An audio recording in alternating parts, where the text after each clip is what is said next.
আল্লাহ তাআলা বলেন ওয়ালাকাদ কাররামনা বনি আদম, বলেন আল্লাহু আকবার। আল্লাহ তাআলা বলেন সুন্দর গঠন তো দিছি তোমাকে, এর সাথে তোমার মতো সম্মান, তোমার মতো ইজ্জতওয়ালা পৃথিবীর বুকে আর কোনো মাখলুককে দান করি নাই, বলেন না সুবহানাল্লাহ।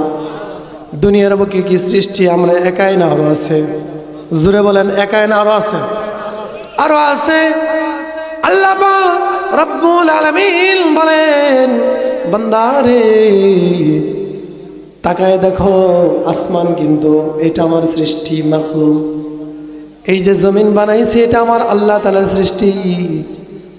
আল্লাহ তাআলা বলেন জমিনের উপর গাছপালা তরুলতা বানাইছে, এটা কিন্তু আমি আল্লাহ তাআলার সৃষ্টি।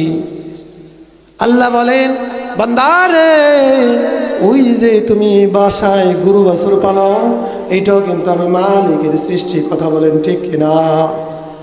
আল্লাহ পাক রব্বুল আলামিন বলেন বান্দারে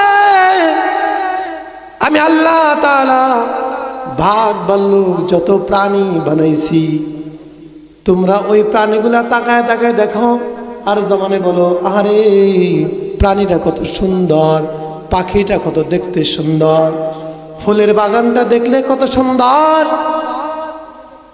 পশু পাখি দেখার জন্য মানুষ টাকা দিয়ে টিকিট কেটে চিড়িয়াখানায় ঢুকে। কথা বলেন ঠিক কিনা?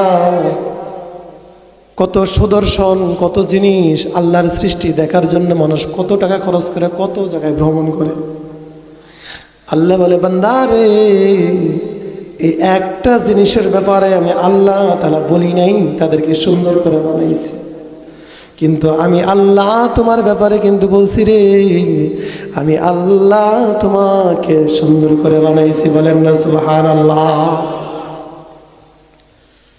আল্লাহ পাক রব্বুল আলামিন বলেন আমার দাসত্ব আমার গোলামি করবা এই জন্য বানাইছি, অন্য কোনো উদ্দেশ্য মাকসাদ নাই। তুমি দুনিয়াতে যাওয়ার পরে কোটি কোটি টাকা কামাইবা, আমি আল্লাহকে দিবা, এই জন্য আমি আল্লাহ বানাই নাই। কথা বলেন ঠিক কিনা? আল্লাহ কি আমার আপনার কাছে টাকা চাইব? বলবো নাকি নলগোলার মানুষ, ও নলগোলার আমার বান্দা বান্দিরা, আমি আল্লাহ তোমাকে বানাইছি, দাও দাও টাকা দাও, বলবে এটা? আল্লাহ এটা বলবে না। আল্লাহ বলে বান্দারে তোকে বানাইছি মাকসাদ আমার গোলামি করবি রে, আমার গোলামি করে আমি আল্লাহ তোকে যে আদর করে বানাইলাম, আমি তোকে বানানোর